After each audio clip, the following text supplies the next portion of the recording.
when you compare to the number of authorized new reactors at the state council level, you have 10 reactors per year. Many new reactors are authorized, approved at the state council level, but only half of them start real construction. So the reason for that is the safety authority. Safety authority is slowing down the speed, which says something about Chinese organizations. The government wants to go one direction, but its own entities, like the Nuclear Safety Authority, they have their own concern, which is safety. So they have to make a lot of investigations, a lot of work on each site before really delivering the construction permit. So we should not too much look at what happens at the state council level, but what happens on the field. A warm welcome back to Decouple. Today I'm joined by returning guest, François Morin. François is, it's his third time here. We've done several episodes on Chinese nuclear. He's qualified to do so as the lead for the World Nuclear Association on China, fluent in Mandarin, also fluent in Russian. François, I believe, did biomedical research in a Nobel Prize-winning laboratory. Go back to our first couple of episodes for the full bio. But nonetheless, François is a great friend of the podcast, and I dare say our unofficial, and maybe I'll just make it official, Chinese correspondent. So François, thank you so much for joining us again. Thank you. I am pleased to be back. That's already 18 months ago. Yes, we had our last podcast. Yeah, thank you. Far too long. So, François, obviously, that is a long period of time in Chinese nuclear standards, because this is an area unlike the West, where things are not atrophied and moving sort of full speed ahead. Notably, not at quite the pace of the French Mesmer plan. I was just crunching some numbers on that, and on a per capita basis, about 20 times faster, sort of during the peak deployment period from the late 70s to the late 80s.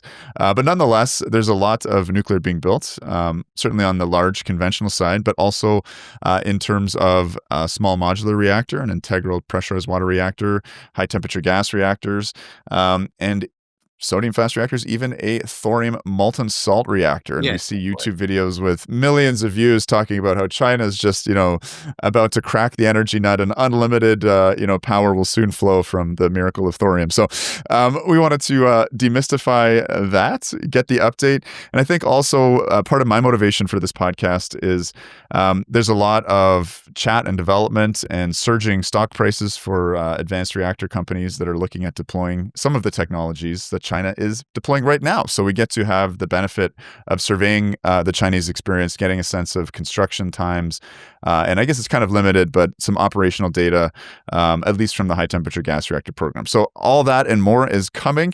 So again, François, really looking forward to jumping into this with you. I must first put a small letters disclaimer here. Yes, I please speak do. in my own name, not in the name of any organization. And also, there are new things now which happened in the social media and in the internet in general since last time. It's the extensive use of AI.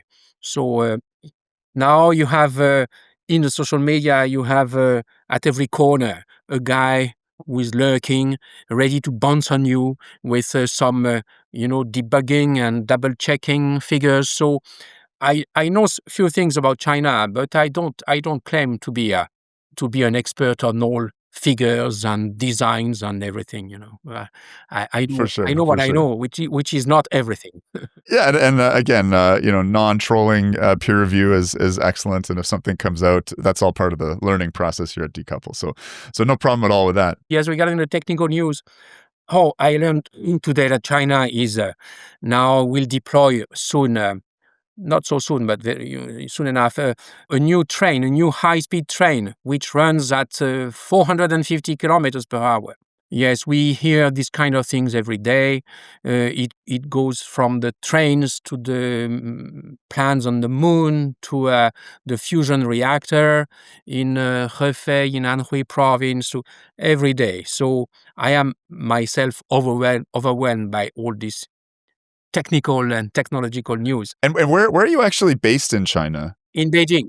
Okay, and to what degree do you travel around and see the nuclear sites, for instance? Yes, I do, because first, some conferences take place in the premises of nuclear plants.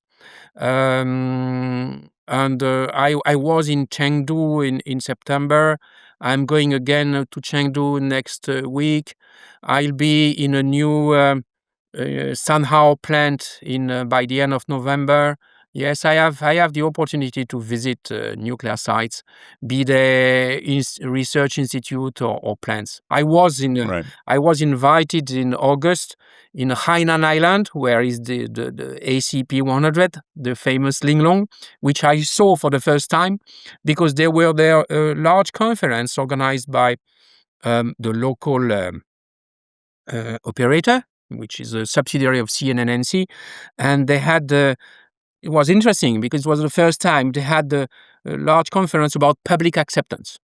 So they asked me my ideas and suggestions about how to take care of the public acceptance in nuclear. So Interesting. I visited the site. That for the first time, I could check by myself how small is a small SMR. What's the answer to that? It's not that small, we went around with a small car, and then we got off to a small platform, and from the platform we could see, we were given some local hats because of the hot sun, but yes, from some places you definitely see it is smaller than the neighboring Hualong or the neighboring M310 French model, but not enormously. It's still a huge plant, a huge reactor. When you say to neophytes that it's a small reactor, everybody would laugh at you. Right. And just to clarify to our guests who are not as well informed on the Chinese front, this is the ACP 100. It's a 125 megawatt integral pressurized water reactor. So about 1/10 the power output of its neighboring Hualong, but it's not 1/10 the size in terms of the civil construction, I'm imagining. Yes. They claim that themselves that they are now working on the version 2 that would make not only the reactor itself compact, but the whole civil structure around. So Right. maybe we'll see. We'll see if they will have a version 2. Okay. So let's stick on the conventional large nuclear side. I was looking at some numbers, and happy if you can sort of fact check these for me. But I believe 7 gigawatts worth of nuclear entered construction in 2024. We do hear times of, this many plants have been approved for construction in following years, but I believe it was 7 gigawatts that entered construction. It doesn't sound, it's impressive to the West, but for such a large country, and maybe for Westerners thinking that China is rapidly nuclearizing, we also have the counterpoint that 94 gigawatts of coal entered construction in 2024. So yeah, give us a sense, I guess, of the kind of scope and scale and, where this nuclear construction on the conventional side is taking place. Yes, what's interesting to see is that even with the growth of nuclear construction, the nuclear share in the mix is still stuck at 5%, 4.7, 4.9, depending on the time range you are looking at. But it's always 5%. And there were some discussions about having kind of a goal. It's not official, but having, maybe it was, for instance, said by the China Nuclear Energy Association, that they might reach 15% of the electricity mix by 2035. There is no way this will happen. Okay. Because it is true that now the number of entering construction reactors is much higher than the number of connected to the grid. We had only 2 last year, and we may have 2 or 3, 2 maybe this year. And but we have 5 FCD. 5 FCD in 2023, 5 in 2024, not yet 5 in 2025. Sorry, what's FCD? First construction date. It's a Got you. construction Okay. start, yes. It's the official name here. Yeah. So when you compare to the number of authorized new reactors at the state council level, you have 10 reactors per year. 10 in 2022, 10 in 2023, 10 in 2024, no, 11 in 2024, 10 in 2025. So yes, many new reactors are authorized, approved at the state council level, but only half of them start real construction. So the reason for that is the safety authority. Safety authority is slowing down the speed, which says something about Chinese organizations. Um, the government wants to go one direction, but its own entities, like the Nuclear Safety Authority, they have their own concern, which is safety. So they have to make a lot of investigations, a lot of work on each site before really delivering the permit, construction permit. So we should not too much look at what happens at the state council level, but what happens on the field. Right. And I guess just comparing to that extraordinary French rate of construction under the Mesmer plan, I mean, that's the famous thing. France did not have oil. It did not have coal. It did not have gas. It really had no choice once the OPEC crisis struck and the price of oil skyrocketed. And I imagine if China had no choice, it could or would build nuclear more quickly. When there's a will, there's a way. But for now, they're building a lot of solar, a lot of wind, a lot of coal, and nuclear is certainly part of the package. But as you were mentioning, a little underwhelming when you actually do it on a per capita basis. And again, I think there's Western perceptions of, hey, it's happening really quickly. And also, again, interesting perceptions and myth busting you're doing now where we just think that, oh, these, regulators are probably just rubber stamping everything. And that's part of why China builds quickly is because the regulators just, are captured or something like that. So interesting nuance that you're providing here. Yes, you mentioned yourself, yes, the right comparison with the coal growth, which is by 90 gigawatt instead of 7 for nuclear. But even if you look at, even if you believe what they say, that they will decarbonize, how will they decarbonize? Of course, they say that by 2030 they will have picked the coal-related emissions. But what will replace that?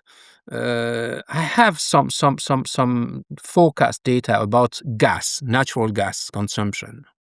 Between now and 2030, the additional gas consumption will be equivalent to plus 128 nuclear reactors. Mon Dieu, as we say in French. Yes.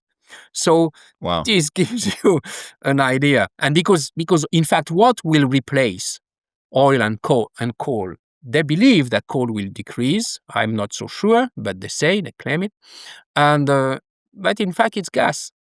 Gas will replace. And this is because of some degree of security of supply due to the Power of Siberia pipelines and maybe gas that's arriving from the Yamal Peninsula along the Northern Sea routes, gas from other markets. They produce themselves nearly half of their gas, natural gas. Wow. Yes. Interesting. 40, no, not less than 50, but not so far. Wow. 40, 45, something like that. And they plan to increase it. In fact, this year, in 2025, gas domestic production will increase by 6%, I think, more than imported one. Is this conventional gas or are they starting to frack as well? Conventional gas, yes. Conventional. Okay. But they don't forbid themselves to have non-conventional in the west part of China in the future.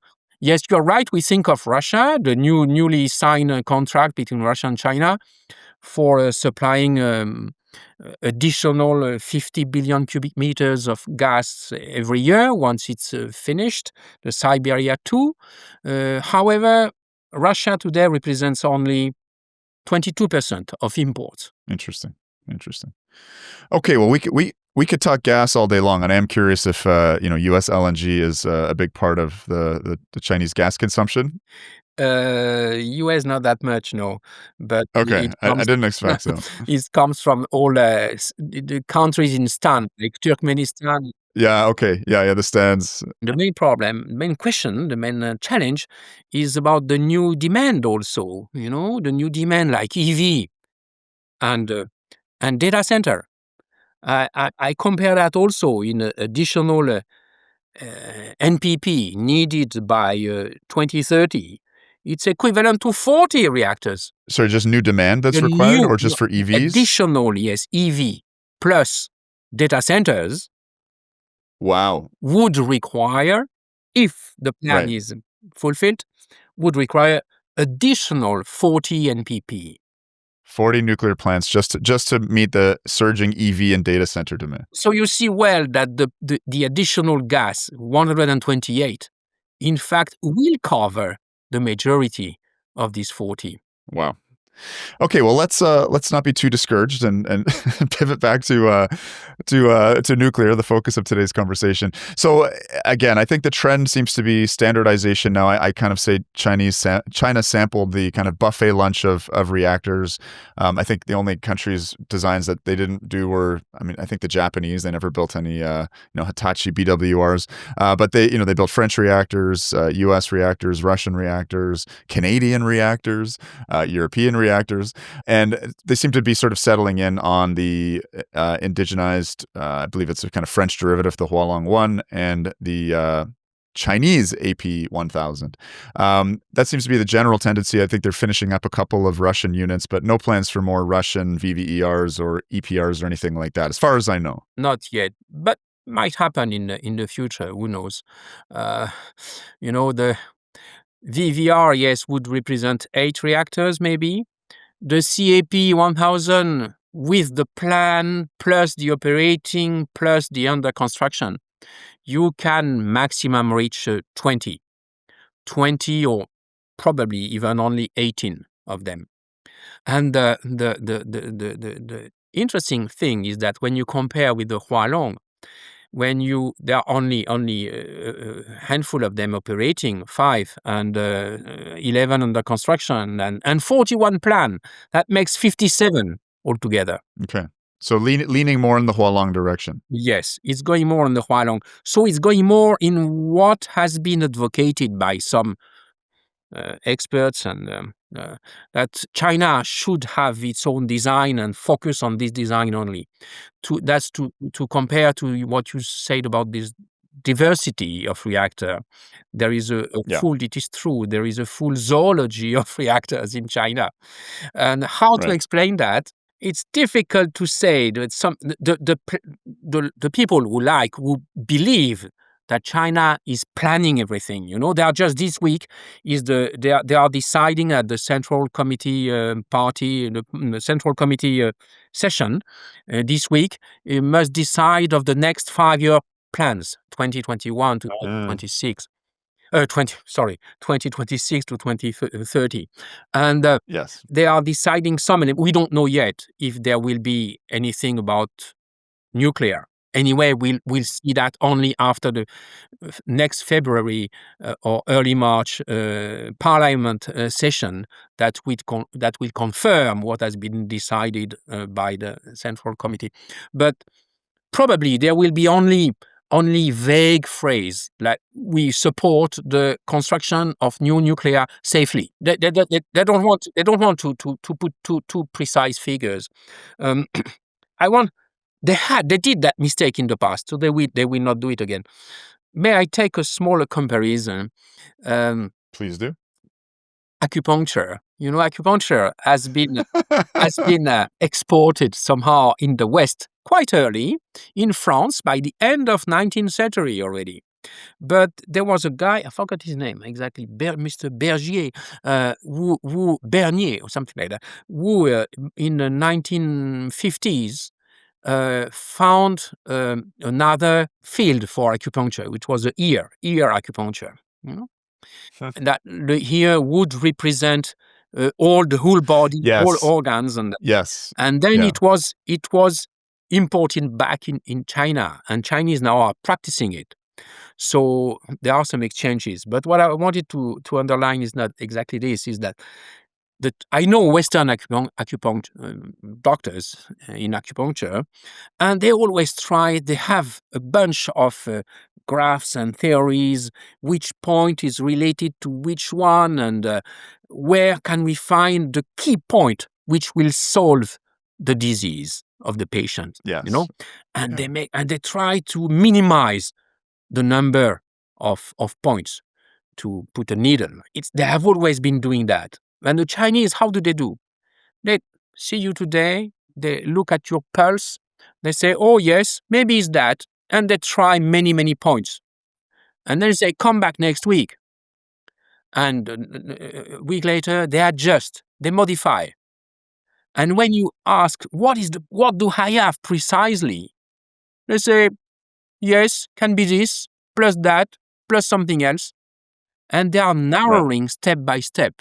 They are not Gotcha. using a plan from scratch, We believe, and coming to your last guest, Mr. Dan Wang, it's nice to believe that there is this engineering approach in China, but it's not fully true, because an engineer, in our sense, is someone who plans and stick to the plan and realize. But Chinese are trying different things and working by iteration. Yeah.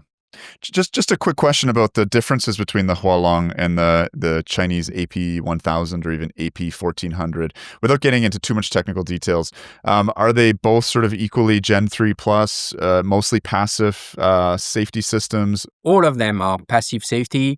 All of them have the same kind of safety circuits and digital components. Yes, they nearly all have the same. No, water by gravity. That's the main safety feature. Plus the Okay. security of secondary electricity supply. So Gotcha. they all have that. Okay. All right. So, just I guess closing up on our conventional, we've talked in previous episodes about how, don't think of China as one country. Think of it as sort of like 28 Germany-sized countries. Certain areas, they're building a lot of nuclear. I understand only on coastal sites, and that they're actually maybe, it's hard to imagine, but running out of places to build. A lot of these sites are now, multi-unit sites. To what degree is that a constraint on the future plans of expanding nuclear in China? China will overtake the US in 2030, definitely. If you add, it's very simple, if you had the existing 61 gigawatt plus the 37 under construction, so you have you are reaching the US level by 2030. Then Wow. if they go on building even only 5 per year, even only 5 new real construction, they might have 200 gigawatt by 2040. So this is a huge thing. Which model is difficult to say now, but yes, they will have a huge quantity of reactors anyway. Now, where? You are right to mention the number of sites, because it is a limit, in fact. Some sites have 6 reactors planned or operating or under construction. Some may have more, like in Xinshan, they have 9. Or it can be 8 in Tianwan, and so it depends on the site, naturally. Some can have only 4. So altogether, you can get 190 gigawatt along the coast. This is the geographical limit. It's why if they want to actually go over beyond 200 gigawatt, or maybe 300 or maybe more by 2050, so they need absolutely either to build them inland, or to increase the capacity. Because this 190 is with 1,000 to 1,150 megawatt calculation. But if you change all that, including the one I mentioned, the 57 Hualong, if you change that for CAP 1400, then you increase, yes, the accessible capacity. Is there a move towards doing that? Because I mean, it seemed very encouraging. Two, or maybe it was just one CAP 1400 came online, I believe, in 2025, after a 5-year construction schedule, which it's not first of a kind, but it is, I guess, an enlarged version of the CAP 1000. I mean, that seems very promising, but yet I see it sounds like the future permitted reactors are back to that 1000 level. Is the CAP 1400 something that has a bright future? I think it has. I've heard of some technical obstacles, but I believe they will develop it, yes. It's true that the site, for instance, there is a SPIC, which is the third major company involved in nuclear construction and operation in China after CNN and CNCG. They have a site near Vietnam, and they plan to have originally to have. I saw the original plans with a 6 CAP 1400. But Wow. they were given the authorization this year, 2025, and they started construction to build two CAP 1000, in fact, which is so they are not yet ready to extend the CAP 1400. So it will be, but it will be the case for the Bailong. The name is Bailong. The Bailong 3, Bailong 4 should be CAP 1400. And we should slowly see them developed with time. So they would be in a hypothetical situation. They'd be unlikely, as the Canadians have, to take a site license for 4,800 megawatts and build 4 little SMRs on it, 4 little 300 megawatt SMRs. They're moving in the opposite direction of building larger capacity reactors to take advantage of the sites that they have. Yes, I believe, and I believe they're right by doing so. Yeah, yeah. Because what's the point of having SMR if you pile them up in one site? You just increase the capital cost. Yeah, it's a bit of a leading question for myself, but I'm guilty of that occasionally. Okay, so just lastly on the conventional side, I don't want to spend too much more time on this, but in terms of why only on the coast, why not up rivers? I remember reading a great book by Charles C. Mann. It's actually about North America and the Columbian Exchange, and one of the consequences apparently of the South American potato being cultivated on what had been agriculturally useless land in China, unlike the Inca, who carefully terraced their mountain slopes and controlled erosion. Apparently, when the potato arrived in China, it was widely they dug little terrace plateaus, but they didn't build rocks around them, and there was huge erosion contributed to already massive flooding onto areas like the Yangtze and the Yellow River. Apparently, they have huge population bases in these floodplains, and we have I was just looking at this 1931 Yangtze Y flood, the deadliest disaster of the 20th century, between 500,000 to several million dead, depending on how you account for it. Like 100-year floods occurring, more than every 100 years, and resulting in hundreds of thousands to millions of dead. Do the Chinese have a sort of flooding trauma, or their relationship to their rivers? Is it sort of different than we might experience elsewhere in terms of? Yes, it's an old thing. In fact, even it started. We can say that the Chinese state started in the 3rd century before Christ by controlling rivers, controlling floods, building dams and building canals, and it's with that which required centralized decision that slowly the power grew up in China. It started first in different Interesting. regions, particularly in Sichuan province, but it then extended everywhere. And avoiding floods, yes, that's the first duty of the Chinese emperor. So it goes back. There are a lot of legends about the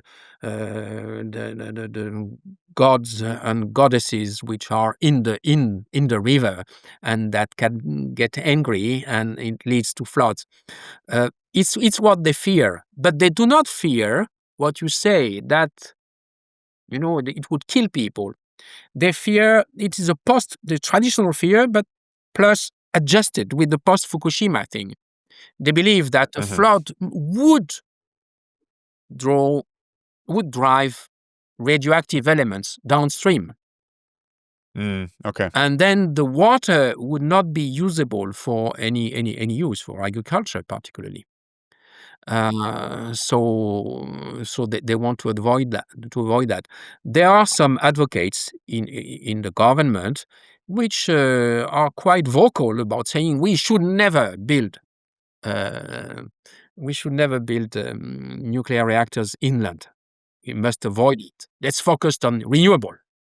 Yes, there are these kind of voices. So would you say this is like a science-based concern, or is it more, again, playing into the sort of deep psychological trauma and Chinese history? No, look at what they say about Fukushima water release. The wastewater, the 1 million tons of water. Waiting there in Fukushima. I was there in February. Very interesting. Um, Altogether, in all these 1 million tons of water, there is 1.1 gram of tritium. Right. Canada is producing 2 kilograms per year, something like that, 2 to 3 kilograms per Yeah, year. yeah, Tritium. yeah. Yes. So there is 1.5 gram there.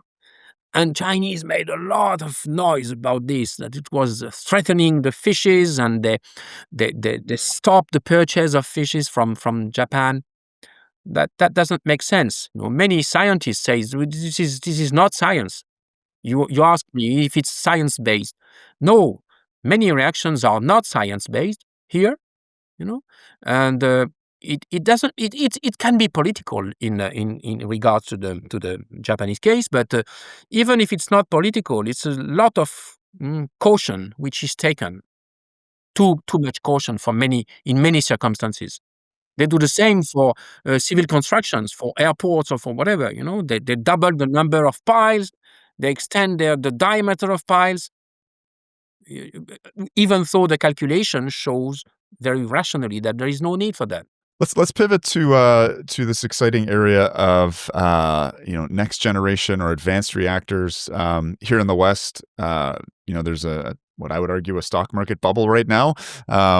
The P to E ratios of certain companies that have never generated any revenue, like Oklo, are through the roof. I think their stock is down today, but their market cap peaked at 25 billion, which was far more than Curtiss Wright or BWXT or Atkins Realis, which all have much healthier P to E ratios. But that we have a lot of advanced reactor companies in the West with very ambitious timelines in terms of when they expect to build their power plants, how quickly they're going to be, cold and hot functional tested and connected to the grid. Oklo says they will be selling electricity at Idaho National Labs end of 2027, early 2028 with a sodium fast reactor technology, with the last operating sodium fast reactor shutting in 1994. Well, we have data. We can look towards the Chinese, and we can sort of. I feel like there has to be a component of. I don't know if I want to say the word racism or not, but there's an idea that, we can do things better than the Chinese, and I think we're just kind of out of date with our perceptions of China in terms of high technology. But I think we could look at how bridges are being built, for instance, in China, how they're being built in the United States, and draw some comparisons in terms of the likelihood of whether these nifty, nimble startup companies will be able to move at the pace and speed of China. So I'm interested to work through some of these reactors. Maybe since I've just started talking about a sodium fast reactor concept in the West, we could talk a little bit about China's venture into sodium fast reactor technology. We have the China experimental fast reactor, a 20 megawatt unit. Tell us a little bit about that in terms of its construction, its operations. I believe that's the only sort of advanced reactor in China that we actually have IAEA power reactor information system data on. But give us a sense of the fast reactor program in China.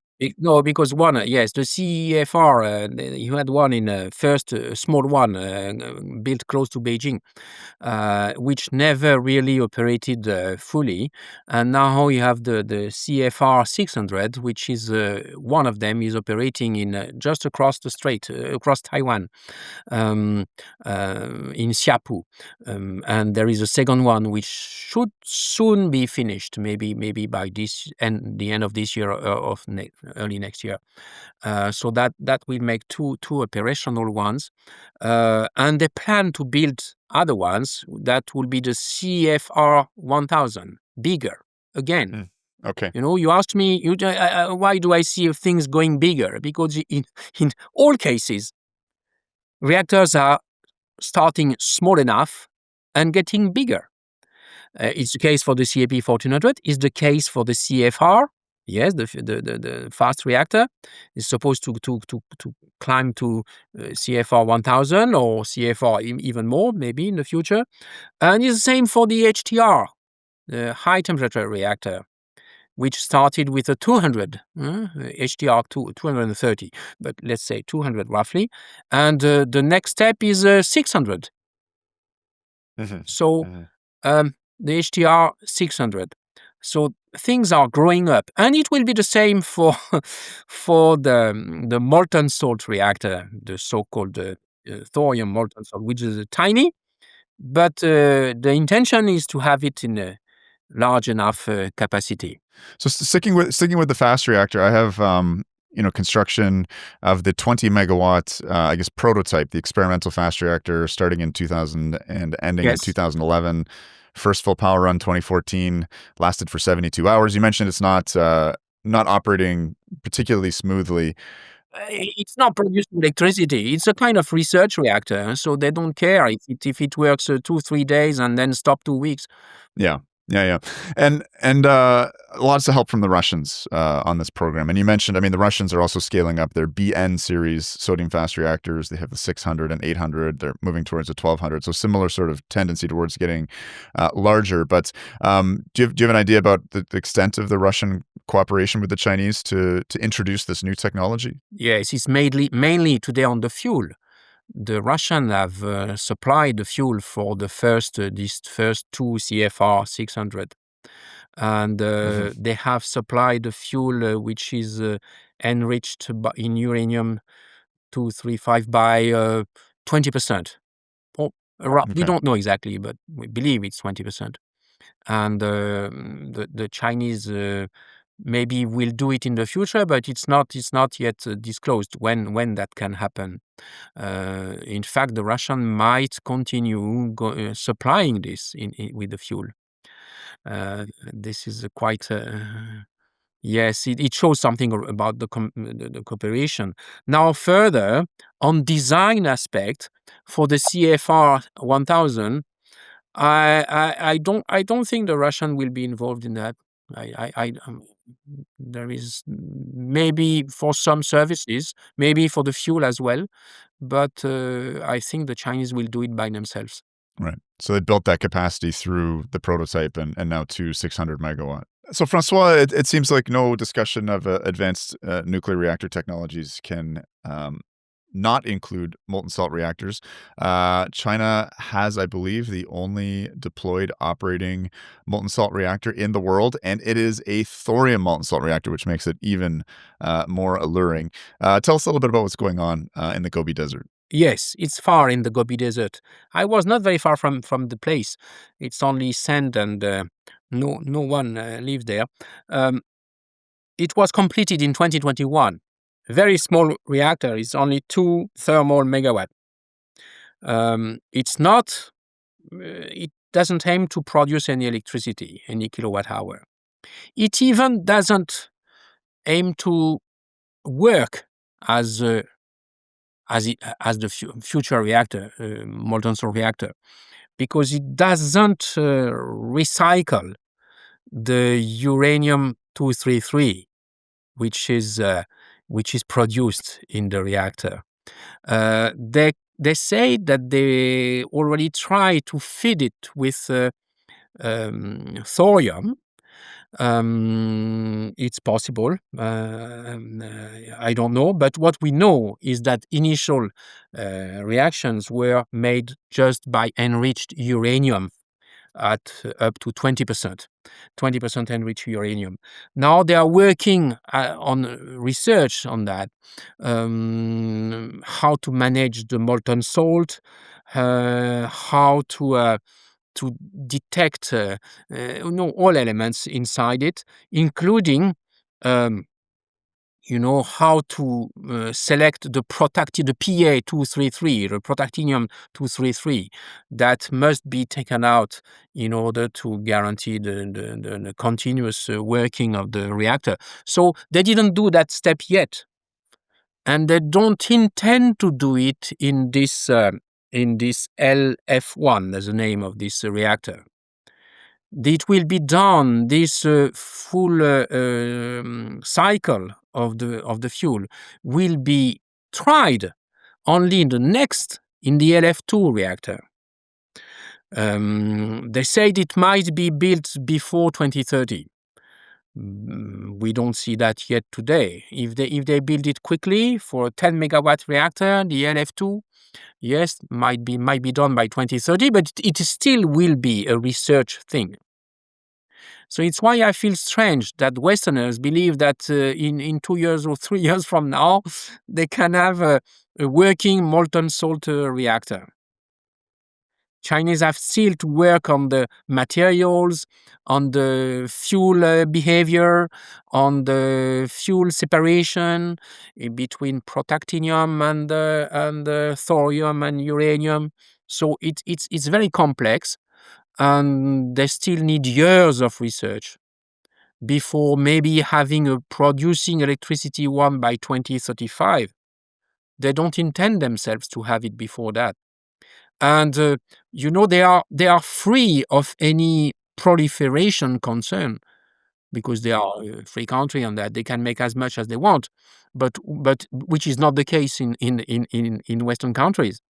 So uh, it's not a question for them to have more or less uranium-233. I'm just trying to think back to the molten salt reactor experiment at Oak Ridges. Alvin Weinberg, I think, and a number of the other scientists produced a document looking at what would be required to scale up that technology, and in inflation-adjusted dollars, it was something like $10 billion in a decade or more to actually turn these into commercial power plants, which I guess tracks with the experience in China, which doesn't sound that's even as advanced as the Oak Ridges experiment was in terms of separating out that protactinium, which is, I guess, a kind of neutron poison until it transmutes, after 40 days or something into Yes. uranium-233. So suffice to say, lots more to kind of happen there, and the pace of that process is likely not as rosy as some Western startups might assume it would be. Yes, it's and then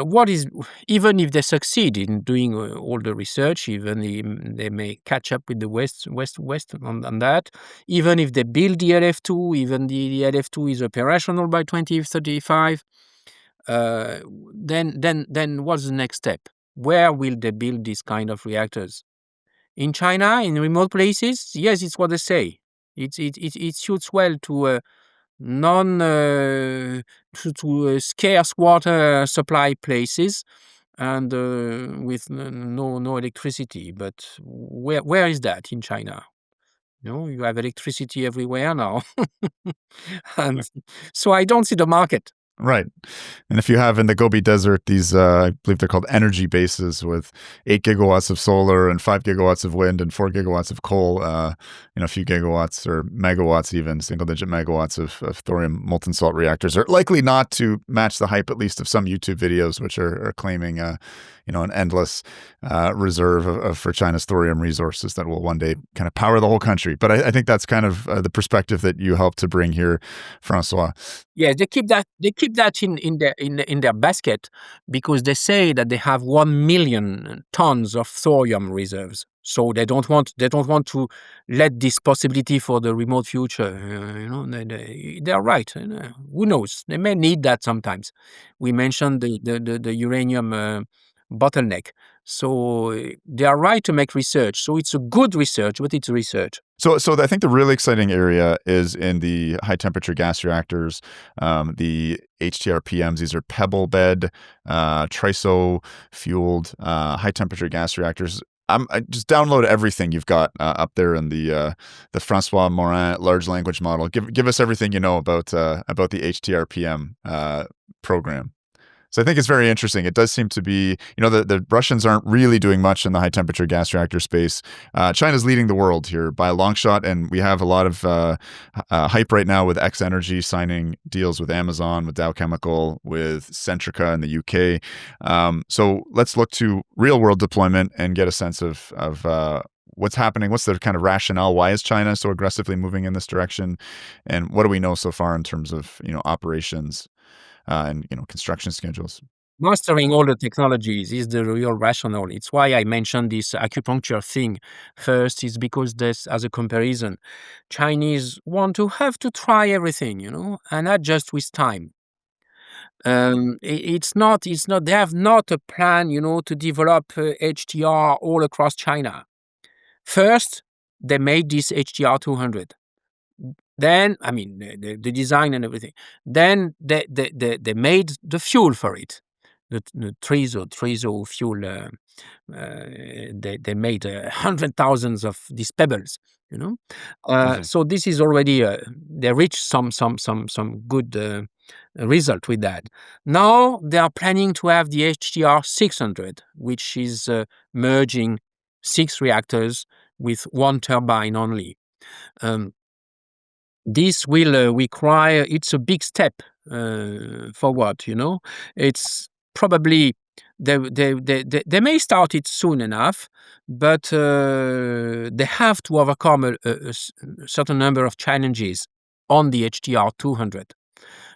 One of them is adjust the exact enrichment of the fuel on the pebble, uranium in the pebbles, because it say that it's 8%, but apparently they had less than 8%, and it makes a difficulty for selecting the burned up pebbles from the non-burn up. The each pebble stays. There is I forgot what's what's the exact name of that. The time of presence in the reactor.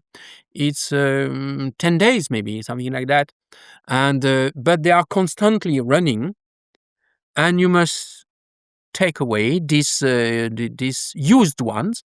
So you must check them by their radioactivity. So they have a system which makes that fast enough, but with some errors. So you are missing used pebbles and you are taking away unused ones.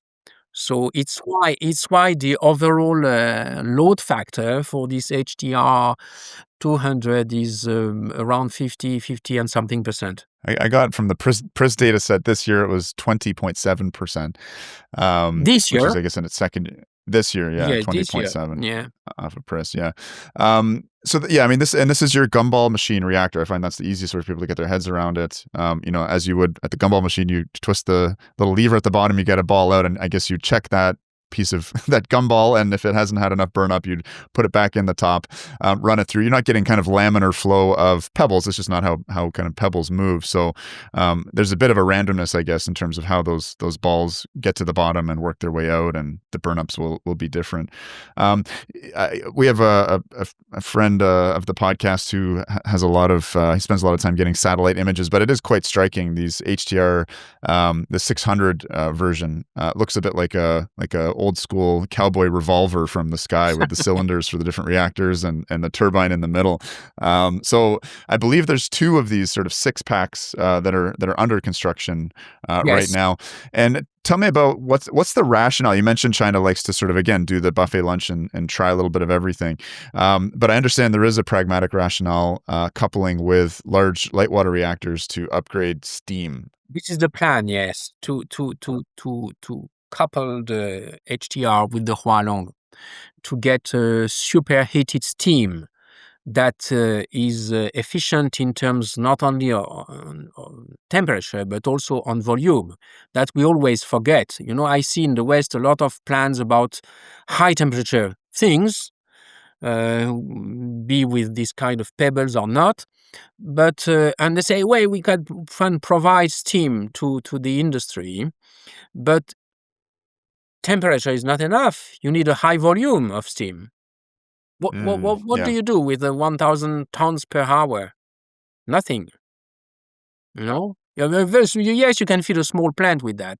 So in order to have a high volume with high temperature, they found a way, engineering way, which is not a new reactor, but the coupling of the HDR with one HDR 600 with 2 Hualong. And this might give them, yes, a solution to have heat in quantity and in temperature and in quality plus quality.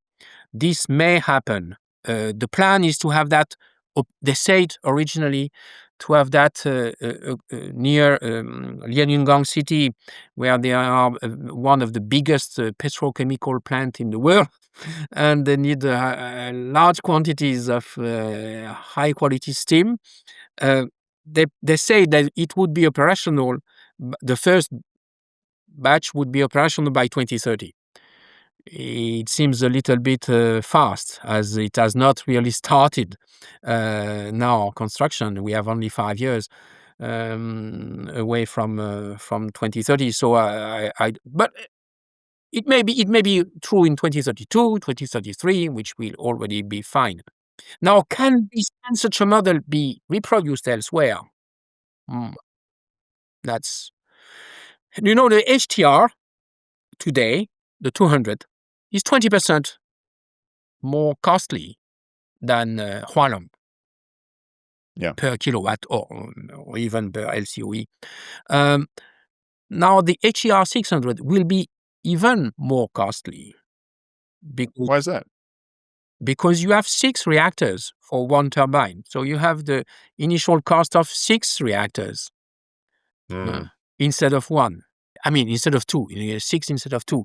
But of course, it multiplies the cost related to one turbine. So it will be 20% higher anyway. Okay, fine. But not only, manufacturing all this fuel is one thing, and another challenge is the spent fuel. The spent fuel with these pebbles is 10 times what it is, or even more. And that's because within a TRISO, I guess there's particles, but within these balls, uranium is a very small amount. Something like 8% or something is uranium metal within the TRISO field. Don't quote me on the 8%, but it's a small amount. Versus uranium dioxide pellet is basically pure uranium dioxide. So there's a big thing, because particularly when you think about their export capabilities. One of the obstacles to export Chinese reactors is the spent fuel question. The Russians will take the spent fuel back, but the Chinese so far have not figured that out. The other thing that strikes me with that is, these high temperature gas reactors are not very power dense simply because of the fuel. They're actually quite large reactor vessels. They're not, high pressure reactor vessels, but they're quite large because the fuel itself is not very power dense. And I guess that speaks to the consequence of producing much more waste. Okay, there's a use case though. My narrative had been China's doing this because they're trying to not use as much natural gas. They're more dependent on imports for natural gas, or for their petrochemical refining, and so they're building nuclear steam in order to spare and be more energy independent. Does that narrative make sense in terms of the rationale for pursuing this technology? No. As I told you, the gas consumption increase is equivalent to 128 NPP by 2030. Even if we would build 10 per year, it would be ridiculous compared to the gas increase. This high temperature gas reactors as process heat is dipping the tip of the tippy toe, the pinky toe, into the waters here. This is not, going to transform the process heat environment in China. It could be some people say that it might be interesting for inland reactors. Because the requirement in water, but it still requires water, because you have anyway the steam to the turbine, and you have to cool it, and but you need 20% less water than the Hualong. 20%, you can save 20% water. Yes, that's already something, but it's not a big challenge. As I told you, in inland, the question is not the source of water. The question is the release of water, which might be contaminated. So, but there is water. There is a lot of water. So I guess just last question here. In terms of that setup, 2 Hualongs and one of these 6-packs of high temperature gas reactors, they're not taking all of the steam to send to the petrochemical refinery. They're still producing electricity, or, I guess they're switching back and forth. Yes, of course. Can you imagine? Yeah, There would be that would be a lot of steam. 3 gigawatts of electricity available that won't be used. No, no. Yes, of course. And so they could be flexible with that. Okay. On our tour of advanced reactors, we talked a little bit about this integral small modular reactor, the ACP 100. I don't think there's too much more to say there. It took 5 years to construct, so in some ways it took as long as the 1400 megawatts, 14 times or maybe 12 times larger capacity version of the AP 1000, the AP 1400. So it wasn't remarkably faster. In terms of the use case going forward, you said they've sort of overbuilt the civil works for this first of a kind unit, but they're likely to try and shrink that down going forward. I've heard rumors, part of the rationale as well is that this might be good for power barges, in the same way the Russians are Yes, the you're right. academic Lomonosov. Yes, Yeah. yes. They had this plan. In fact, they had two competitors, CGN and CNNC, having their own plans for a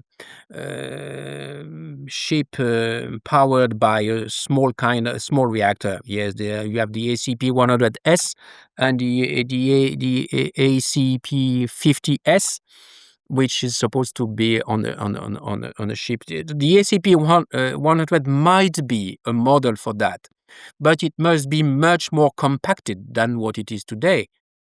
Right. And the difference with the Russian is that the Russian use quite highly enough enriched uranium, and the Chinese would remain at the 400 something percent, same as the ACP 100. So this would limit the autonomy of the ship. There is a big difference. Um, it's true that Chinese are interested in having icebreakers, and they have already, but conventional ones. And they have maybe 4. I forgot the exact number. But I don't feel that the nuclear icebreaker is a target for China. For building one to go and make some polar investigation, yes, research, maybe. But regarding the opening of the way to the West, we've seen in several cases, we've seen that LNG ships have been able to do it without nuclear icebreaker. So and with the I read something interesting about the use of AI and satellites data, and so that can tell you exactly 100 meters per 100 meters where the ice is easy to It's get. thinner. Yeah? Yeah.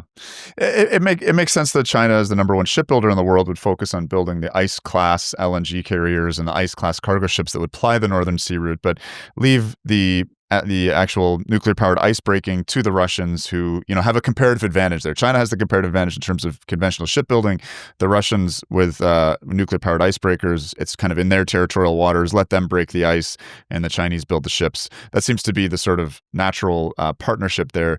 Even so, last year they signed an agreement, Russian and Chinese, that yes, they would build shipyards together. Yes, but which kind? It's not clear. Yeah.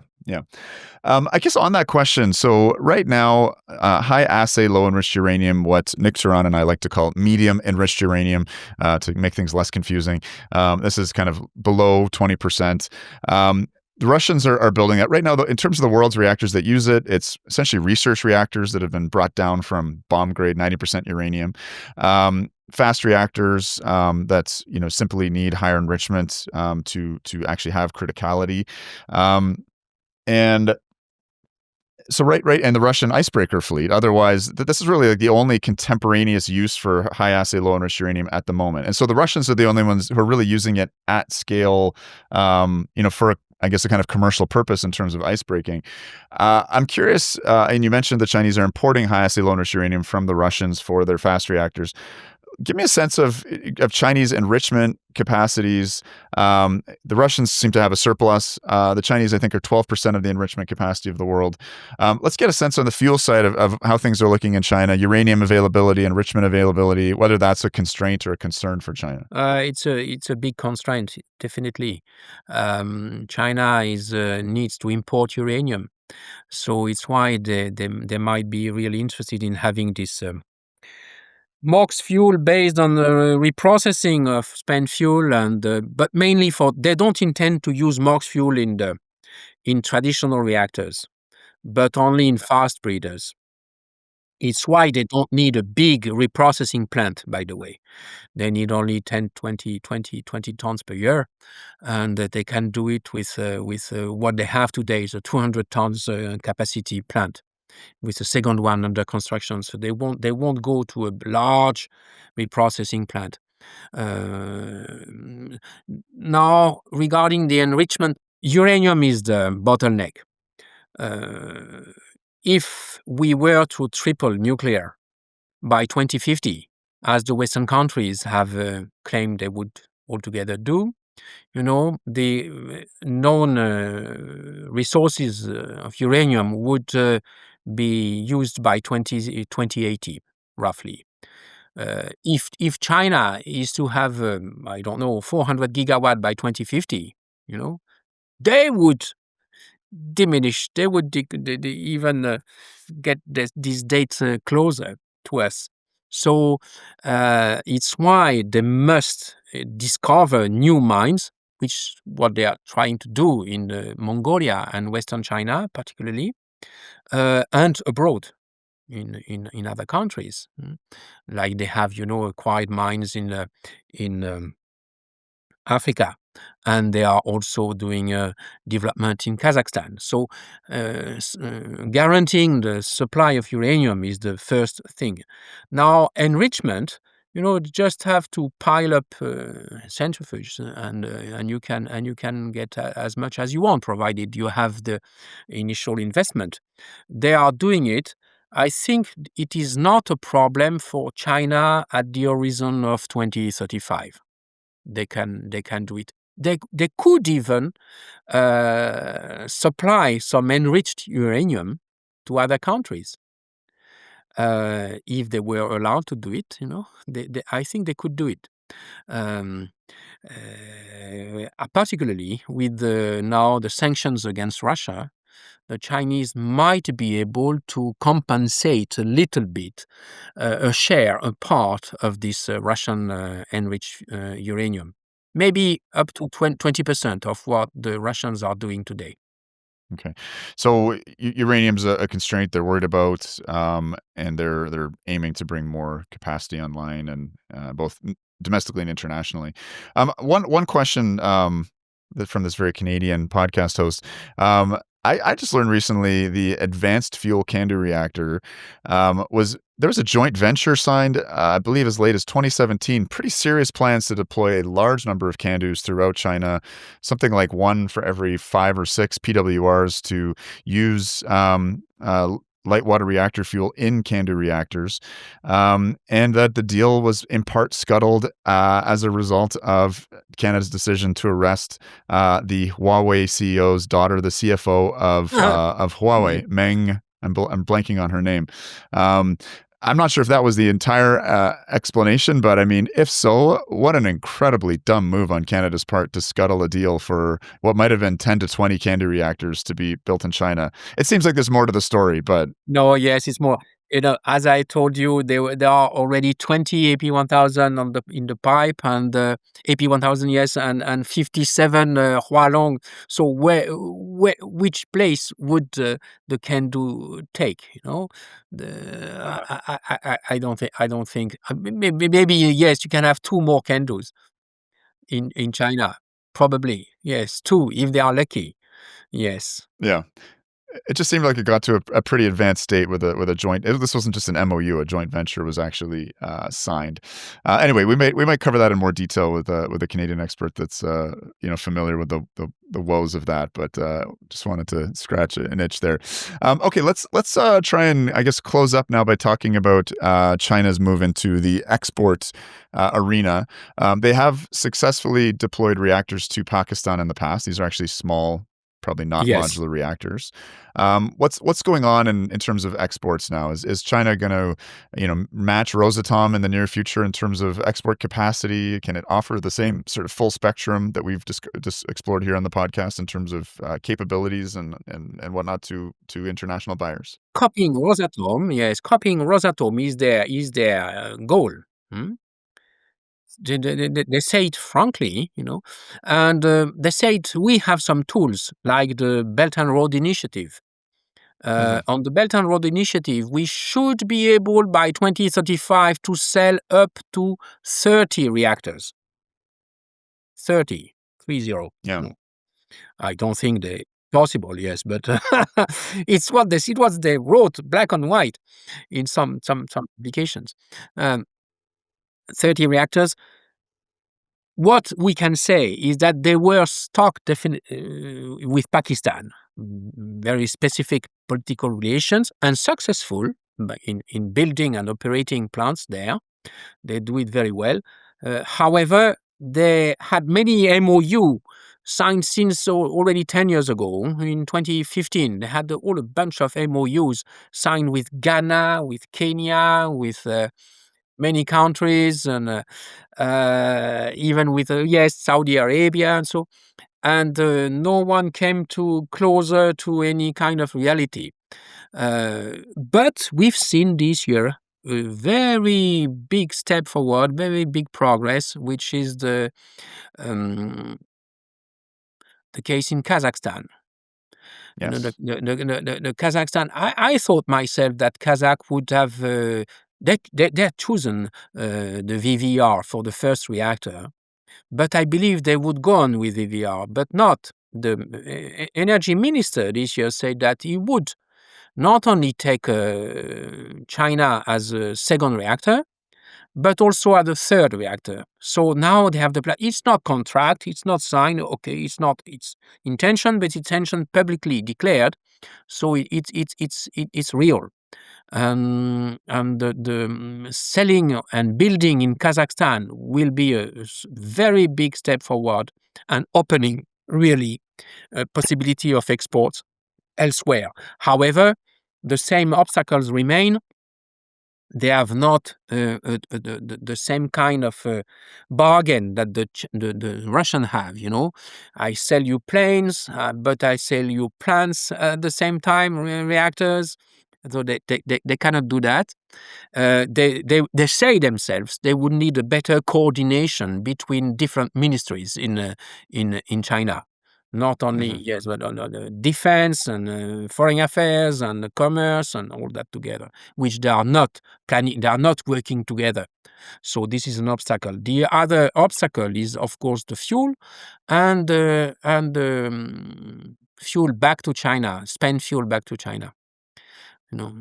Can they guarantee that? And also, it seems that they have not signed fully. I must double check that, but the IEA, the Convention on responsibility, third party responsibility for in case of accident. So yes, they must work on that. Suffice it to say, Russia's a well-oiled machine in this in this affair, and you can go back and listen to my episode with Michael Seeley on Rosatom and its capabilities. But he compared it to an auto dealership where you buy the car, you drive it off the lot, no problem. Western vendors, you buy the engine, have to go find the wheels and the chassis and the frame and the electric systems, etc.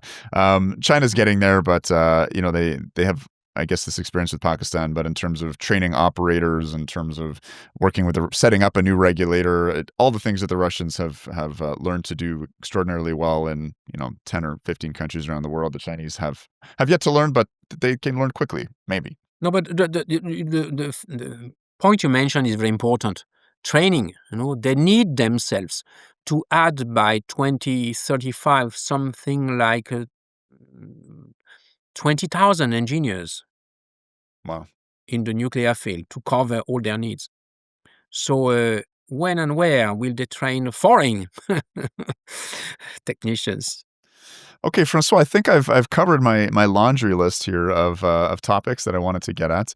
I guess just in closing on the export front, like fascinating that I think there were plans for a Hualong to be built in the UK at the Bradwell B site. Obviously, the Chinese were involved in the early on, I think, in Hinkley Point, and there was plans to be involved in Sizewell C. That's fallen through. Argentina.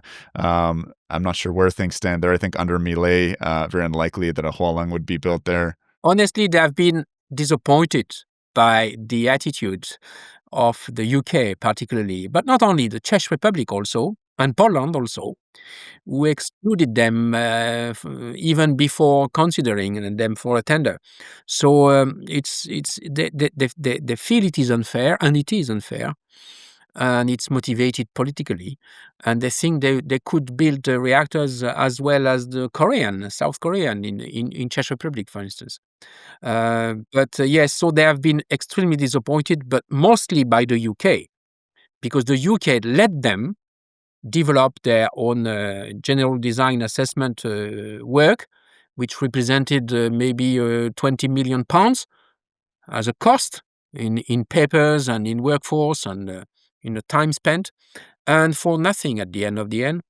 They say it's still not nothing, because we can use these documents, these GDA, to show in other countries and to use it in other countries.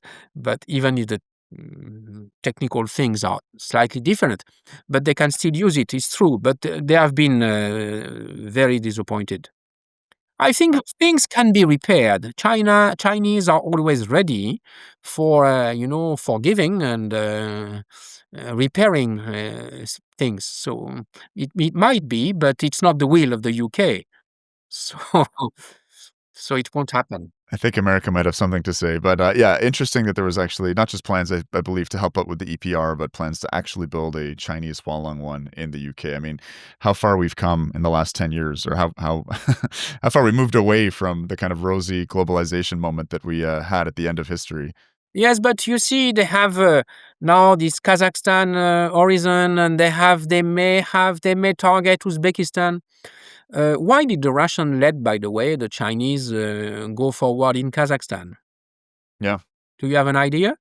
I mean, I know that Kazakhstani foreign policy, obviously, they're very closely tied with Russia, but they do really try and maintain some independence. And so I could see wanting to hedge bets. My feeling is not that. My feeling is that the Russian feel that they are overloaded by constructions abroad, and you said that they are able to train people, but they may have reached their limit.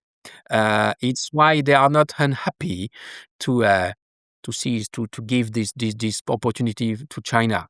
Will this lead in the future to a joint kind of operation, construction, I mean, together, China plus Russia together abroad?